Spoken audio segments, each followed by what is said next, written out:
हीन भावना मन में नहीं लाना चाहिए। तो अब हम आते हैं अपने मुद्दे पर कि हम अभिनेता बनने आए हैं, हमें अभिनेता बनना है।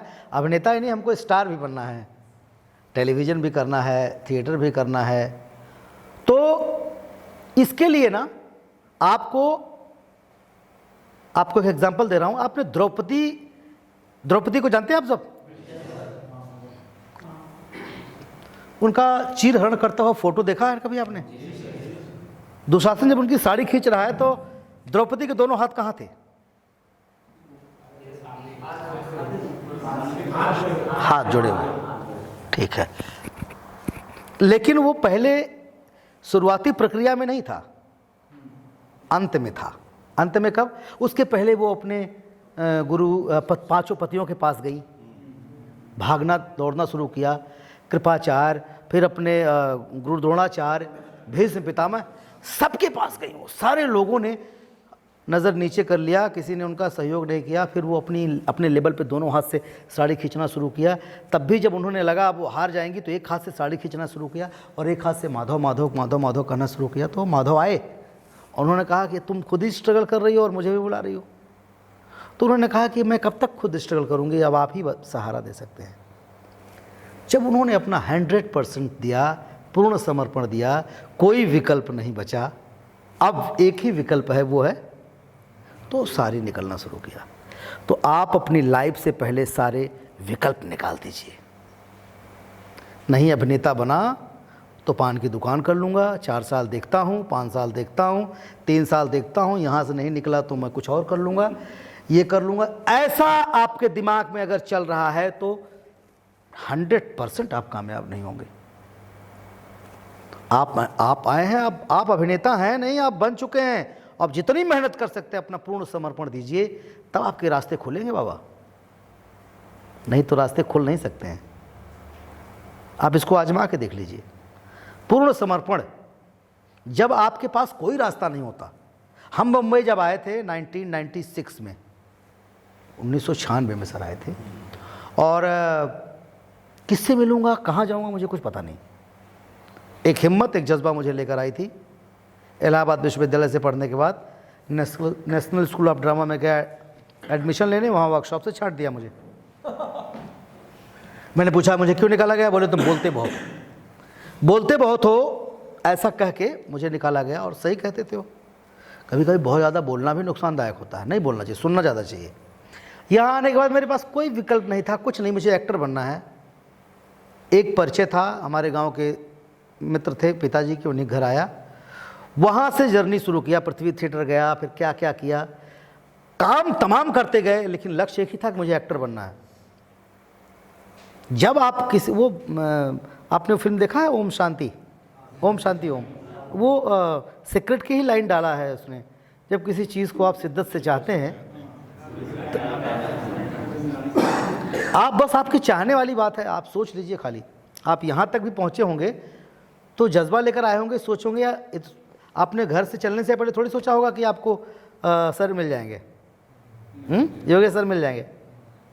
यहाँ आने के बाद पता लगा 4 रास्ते और मिल रहे हैं आपको। यहीं कोई आ रहा है स्पीच देने, आपका अभिनय देखा, उसने बोला चलो भाई कल हमारी फिल्म में आ जाओ। तो हम थिएटर करते थे, हाँ, खाने के लिए हमारे पास पैसे नहीं होते थे सर। और हम लोग अपना बायोग्राफी लिखते हैं ना, स्ट्रगल किया, ये तकलीफ झेला। मैंने ना एंजॉय किया स्ट्रगल, मैंने अपने जीवन में जो स्ट्रगल में मजा लिया, अब मैं उतना मजा नहीं पा रहा हूँ। एक एक लम्हा हमने एंजॉय किया। पैदल चलने का, मैं पैदल चलते हुए कहानी लिखता था, मलाड रहता था। एक दिन ट्रेन में पकड़ लिया गया बिना टिकट, तो डर गया। 5 घंटे बिठाया उसने मुझे पुलिस स्टेशन अंधेरी पर। तो मैंने कहा यार अब तक पास के पैसे नहीं हो जाएंगे तब तक पैदल ही चलूँगा। अब मलाड से मुझे जुहू पृथ्वी थिएटर पैदल जाना था।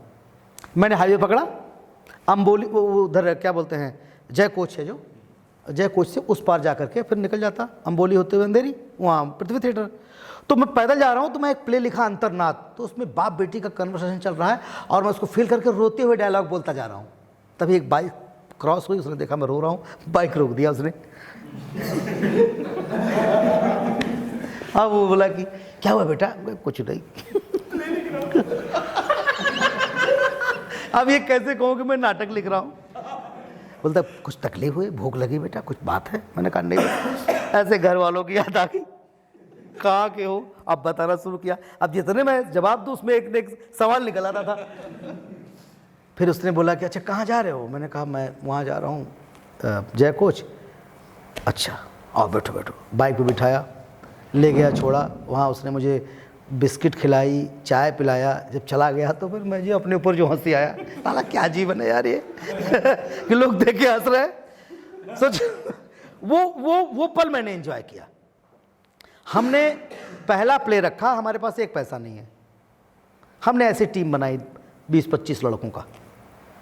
कोई जयपुर से आया है, कोई आगरा से आया है, कोई बरेली से आया है, कोई हमारे होम टाउन से आया है। सब लोग मिल गए, सबको एक्टर बनना है, सबको नाटक करना है। भाई ऐसा है बड़े बड़े ग्रुप में तो रोल मिल नहीं रहा, चलिए हम लोग आपस में मिल करके टीम तैयार करते हैं। हमने सर टीम तैयार किया।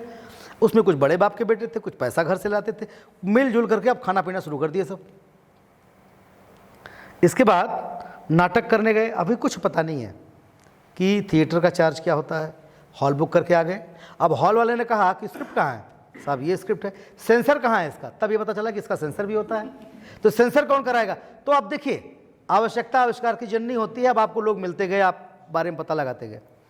सर 2001 में हमने एक नाटक किया कर्नाटक संघ हॉल में, माटुंगा में नाटक किया। और नाटक करते वक्त तक हमारी जो हालत हो गई थी, मेरे ख्याल से 5वां-7वां नाटक था ये। हमने उस दिन सोच लिया था कि अब ज़िंदगी में थिएटर नहीं करेंगे।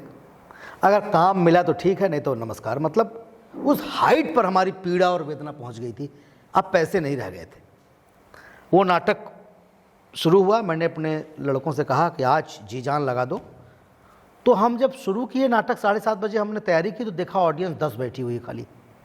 फ्री की ऑडियंस, फ्री का टिकट, कोई चार्जेस नहीं, तो 10 लोग देख रहे हैं। तो हमने कहा कि भाई एक काम करो, आधे घंटे और रुक जाओ, हो सकता है कुछ आ जाए। और उस दिन मन में इतना दुख हुआ। हम लोग पूजा किए मंदिर में बंद पर्दे के अंदर, और साईं बाबा से हमने कहा कि आप भी आ जाओ, एक कुर्सी पर बैठ कर देख लो, शायद इसके बाद नाटक ना हो। 8, सवा 8 बजे तक पहुंचते पहुंचते पूरा हॉल बुक फुल हो गया। ठीक है। और हमारा नाटक लोगों ने देखा, क्लैपिंग क्लैपिंग क्लैपिंग। बाद में एक लड़का भागता हुआ आया और उसने कहा कि आयशा जुल्का नाटक देख रही है। आयशा जुल्का को जानते हैं आप लोग? पुरानी अभिनेत्री। वो नाटक देख के गई। उसने दूसरे दिन हमें अपने ऑफिस में बुलाया और हमारी पूरी टीम को उसने अडॉप्ट कर लिया। सब सपना सा लग रहा था। और 2001 से 2005 के बीच उसने हमको इतना प्रोत्साहित किया, हमारी टीम पर इतना पैसा खर्चा किया कि हमने पूरे इंडिया में कितने नाटक कर डाले इसका कोई हद नहीं। जिसमें कृष्णा ने हमारे साथ नाटक किया, अविनाश बधावन ने नाटक किया, बहुत सारे स्टारों ने हमारे साथ प्ले किया। कभी कभी आशुतोष राणा भी आते थे वहाँ पे। तो आप जहाँ चाह वहाँ राह। जो आपको सिखा रहे हैं, जो आपको बता रहे हैं योगेश जी, ये एक बात है। उसे आप अपने घर पे कितना याद करते हैं और आत्मसात कितना करते हैं, दूसरी बात है। दोनों अलग अलग चीज़ें हैं। इनका काम है अपना 100% देना, लेकिन आपका काम है उसे 100% एक्सेप्ट करना। लेकिन आप कर रहे हैं कि नहीं कर रहे हैं, ये तो आप ही जानते हैं, है कि नहीं? क्योंकि ये जो वक्त निकल गया ना, ये लौट के नहीं आने वाला है। मैं आज भी सोचता हूँ कि मैं फिट हो सकता था, लेकिन मैं रोज़ प्लान करता हूँ कि मैं कल से सुबह इतना खाऊंगा, दोपहर को इतना खाऊंगा, शाम को इतना खाऊं। लेकिन वो लिखता हूँ और फिर दूसरे दिन से फिर ख़त्म हो जाता है। वो कल आया नहीं कि जब मैंने चावल न खाया हो, जब मैंने कोल्ड ड्रिंक पीना बंद कर दिया, तो शायद फिट हो जाता। शायद फिट हो जाऊं तो और तरह के भी रोल मिले हमको। करेक्ट।